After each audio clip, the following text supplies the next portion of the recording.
Welcome again, everyone. Brian, it is good to see you. You left us in a cliffhanger. For I those did. of you who didn't watch the first part, you should go watch the first part. My name is Amos. I'm a customer service evangelist, and I've got Brian Kearney with me. Brian, maybe an intro and recap us of that sort of thrilling ride we were on. I'm co-founder of Fifth Talent, and this whole crazy thing about meaningful work and how it impacts contact center. And we're doing these workshops for contact center leaders. And there's going to be 4. Part 1 was the problem. There is a crisis in contact center management. The customer is continuing to be unhappy, and it's getting worse. Agents, they're unhappy. They're either quiet quitting or actually quitting at a high rate. And contact center leaders have this major challenge. And if they can't reverse the trend here, it's this great termination, unfortunately.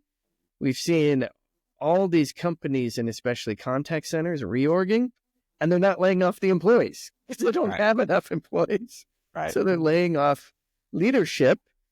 And we find that one of the biggest challenges to this problem is the company executive, who does not believe customer service has an impact on customer loyalty.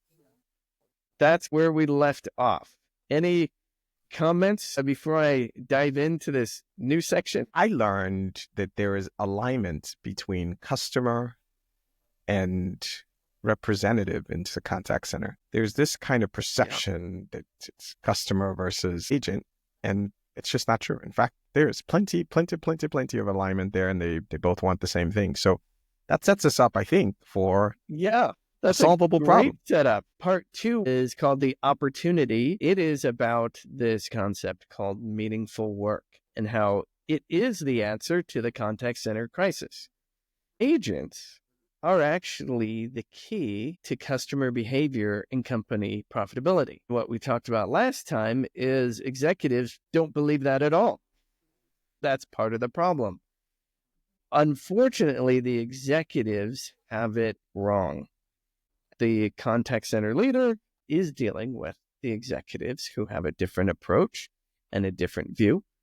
As we cite some studies here, Ideal Dialogue went across all these different countries, contact centers, different lines of business, and they said to the customer, what is great customer engagement? What's a great, interaction? Number 1 was that the customer felt like the agent was sitting next to him and they were working on the problem together.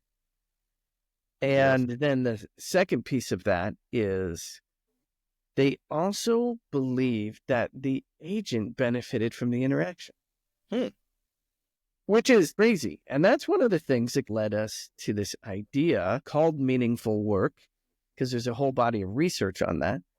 But ultimately, the agent, as you talked about earlier, there is alignment. Yeah. One of my favorite reports, Manage Your Human Sigma, studied not only contact centers, but customer service centers, including retail banks. One of the things that they found was customers are influenced by emotions more than rationality. Surprise, surprise. It doesn't seem like rocket science, but once again, these are things that we forget. Yeah. That means our behavior is impacted by emotions. Right. So if you have emotional satisfaction, they found the customers spent more and they stayed longer. They're more loyal. But customers who were rationally satisfied, still satisfied, but rationally satisfied, it was much, much less. Funny enough, if they were rationally satisfied, their behavior of spend and loyalty looked exactly the same as people who said they were dissatisfied. Interesting. This uncovers something that we really should be paying attention to. If profitability comes from customer behavior, spend, and loyalty, how can we start to use these levers? One thing that's not here on the slide is they referenced a different study that was one of the largest ones ever done at the time. And they found that the customer experience depends almost entirely on the agent. So we do all of these things to put process in place, and the human interaction dictates almost everything about the experience. I'd love to hear your reaction to that. I don't even know where to start because this is so counter to every piece of information you read. If I were to sum up the entire case being made by the smart people who run the cabal of customer experience, it comes down to this. No good can come from letting humans talk to customers. And in fact, we must, as a imperative, figure out ways to get customers to talk to machines more and more and more and more and more and more and more, because that's where all the energy is. Yeah. And so then to hear you say that is an irrational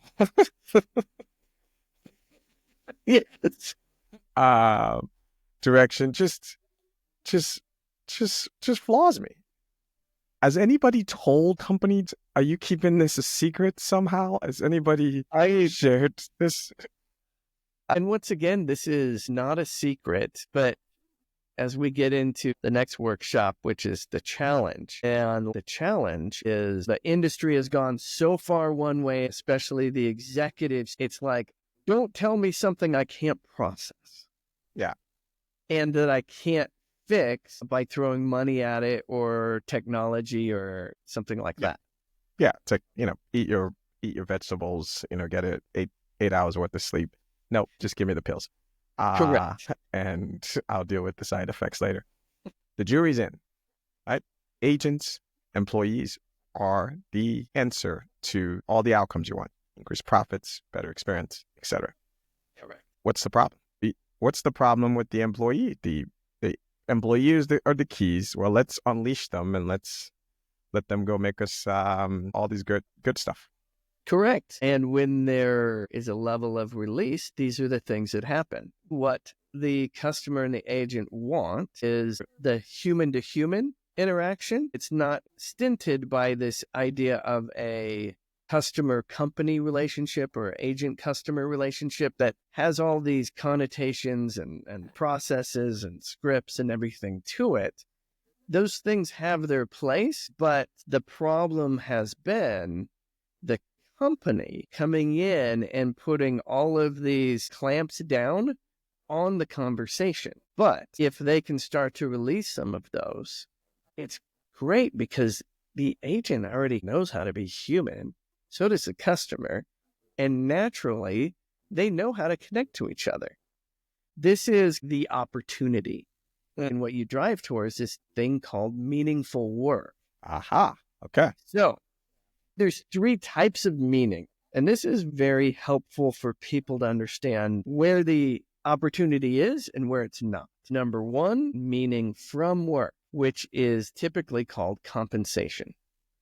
Okay. So when you're not at work, how does work impact your life? How does it give you meaning? It's usually pay, benefits, work-life balance, those type of things, which are very necessary. It's usually the reason why somebody takes a job is pay. If you don't pay them, good luck. But this idea of when you go above market wages and you think, hey, I am really going to try and drive my employee retention, employee engagement, and also employee performance through money, it has very little impact. You're spending a lot of money for a little bit of return. Let's move to the next category, which is meaning at work. This is the company. I like working for the company. I like my coworkers. I feel part of their lives. And this is that idea of the ping pong tables, pool tables, the social event, Taco Tuesday. Oh, yeah. Oh, yes. And once again, very good things to have, but do not have a major impact on retention, engagement, and performance. And my good friend Ted, we talk to agents all the time, and then they're like, oh, I can't wait to get off having calls because there's a birthday party and we're getting cake. And so it's like, they're not, it kind of can take away some of the focus of the actual job. Right. So, third bucket, and the most important, the big opportunity, is this idea of meaningful work, and it's the job itself. I think it's a meaningful job because I help people through my job and I have this positive reinforcement. That is the big opportunity. I have an environment set by the company, my management and supervisor supporting me in this effort, helping me make a difference for the customer. This is the big lever. You move this one a little bit, and the results move a lot.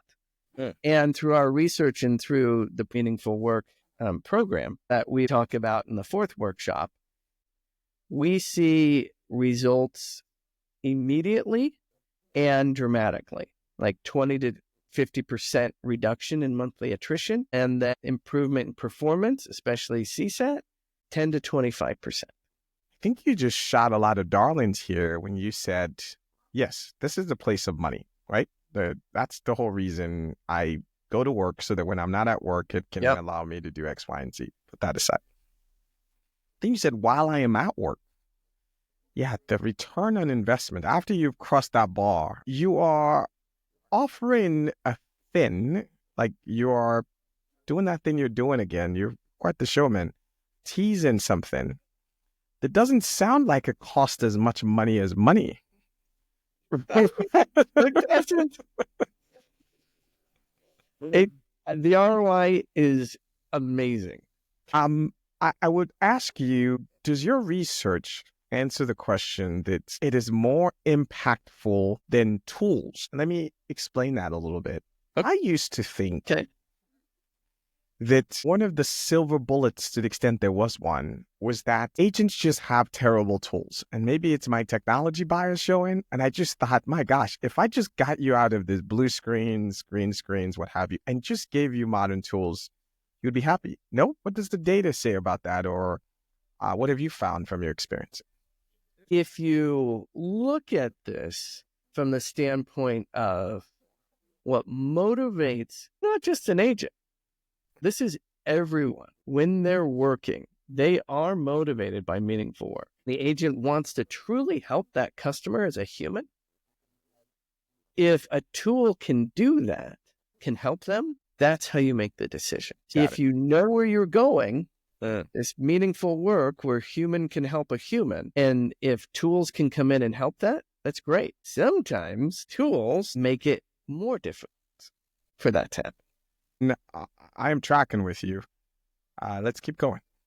What is meaningful work? I didn't create meaningful work. The whole body of research really began around the Industrial Revolution, when people were going to factories and saying, this work isn't very meaningful. This main characteristic of meaningful work is when my work makes a difference in someone else's life. Therefore, then it's meaningful. Amas, do you want to read the quote of one of our favorite researchers, Catherine Bailey?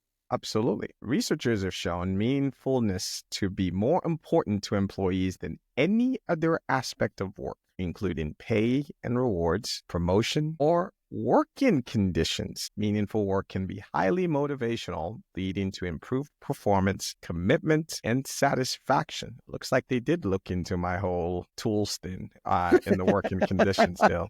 That's powerful.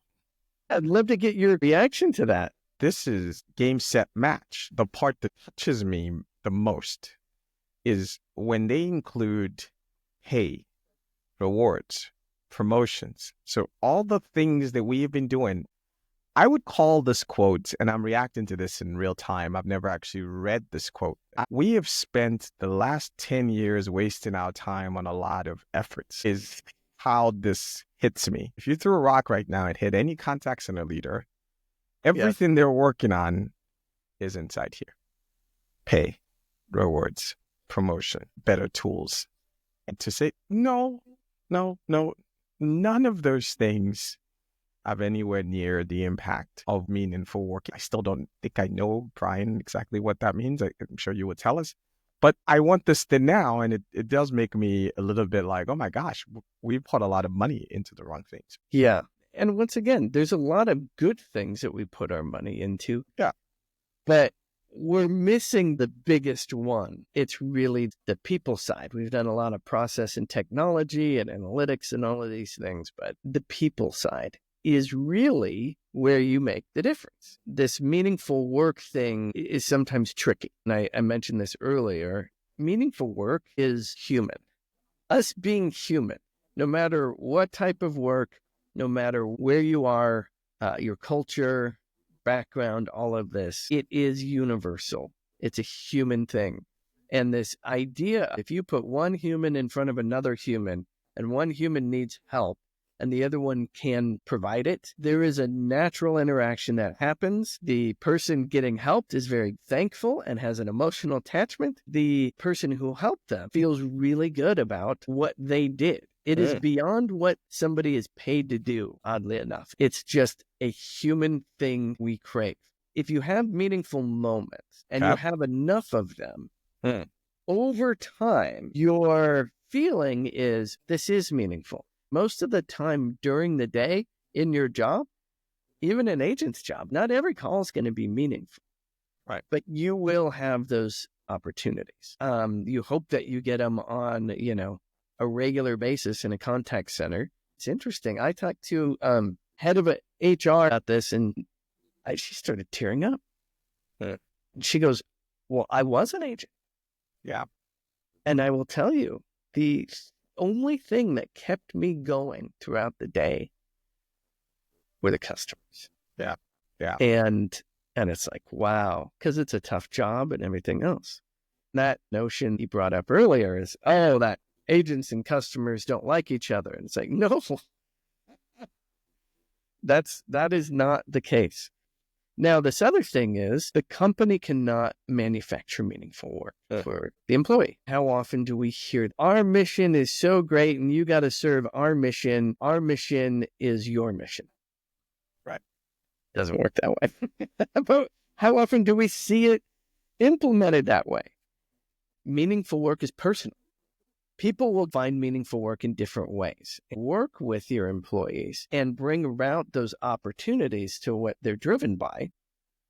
But if you start forcing, I'm your source of meaningful work, right, good luck. It's not going to work. And again, the good news I see here is that in this industry, there is a self-selecting mechanism that goes into your favor if you're listening to this and you're a contact center leader. In this day and age, people have choices of what kind of work they can go do. Even at the entry level, I could go to a fast food deal, I could be a restaurant, I could be all of those things. Yeah. When I make the choice of putting a headset on and talking to people, typing people all day, and I decide this is where I want to lay my hat for a while, for most people, there is something there. Right? There are easier ways to make a living than hearing people complain every day. I could never do that job. It sounds horrible. But people who self-select in there, I've said to you, like, there's something here about this kind of thing that gives me something. After I've recovered from how she used her research and the words to just hit me over the head with the fact that, my gosh, Amal, she was spending a lot of money on things with pretty low ROI. The hope I now see here is that our people in general are service-oriented. So you have a really good place to start to begin to uncover parts of this job might give a meaning. You have a high latent potential in contact center because they're interacting directly with customers all day. Yeah. What's interesting is because our program's been used outside of the contact center across the company, we have people from the accounting department, and it's like, do you have meaningful work? What do you enjoy doing most? And a lot of times it's, when I create this amazing analysis or spreadsheet and it all comes together and it's just awesome. But if no one ever used that spreadsheet or saw it, how would you feel? I wouldn't feel very good. Why do you feel good about when other people see it? Because it helps them. Yes. So it doesn't matter if it's a direct interaction or indirect. Yeah. It's still there. What's also interesting is then okay, if this is for employees, well, where does management get their meaningful work? And this is also great news. It's making a difference in their team member's life. Beautiful. And it's at work. This is getting better and better. and what we say is contact center leaders should also love their job, just like an agent should and a supervisor should, and on the way up. Because when all of a sudden you create this alignment, it's a win-win-win for everybody. I'm seeing the dominoes. Got the customer and the agent want the same thing. Oh, by the way, the supervisor wants the same thing too. We are like marching down the road. So, correct. Okay, like what is in the way? And if I am jumping ahead too fast, slow me down. But I am like, this all sounds like, come on, let's go. Unfortunately, it is jumping ahead. Yes, that is the next workshop, the challenge. For those of you listening, you don't have to wait as long as me. You could just go to the next. Fast forward from the rest of this and just jump to the next one. Just jump to the next one. But no, stick around for this. There is a couple more things before we get out of here that I want to make sure you cover. I think I now have clarity on what you mean about meaningful work, right? I think I'm getting what that means. I'm also getting the people who are the players here who are in and those who are out. Who doesn't want this? So the good news is it's a win-win-win, including when you're outsourcing. Wow. Okay. And when I spent a lot of my time at contact center outsourcers. I've worked for many years in several of them. As we were talking to a lot of clients, we started to realize the outsourcer is out of alignment with almost everybody. Which is sad. What I want to highlight is the executives are motivated by cutting costs. Yep. The contact center leader wants value, performance, and make sure that they're doing a great job for customers. The outsourcer, they're concerned about their own profitability. Oh, yeah. And agents want meaningful work or, worthwhile job where they can help the customer, and the customer wants to be helped. They want great service. When you start looking at the price, when you're outsourcing, the executive's like, oh, it's got to be lower price. We need to cut costs. While the outsourcer's like, we need enough money to be able to take care of everything that we need to, including the agent. So the agent's happier when there's money. Then when you take a look at average handle time, this idea of how long calls are. And I just want to pick this one in particular because I think there's this myth out there that if we don't police the agent and the customer, they're just going to talk forever.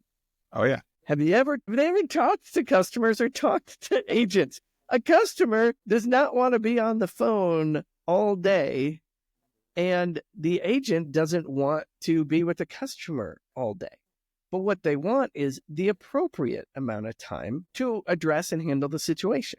There's this natural average handle time that comes about. Outsourcers make more money when average handle time's up, and the clients want average handle time down because that's costing money. So you just have, unfortunately, this business model of an outsourcer, and I'm not, judging outsourcers' ethics or personality. The model is broken. There is this disalignment.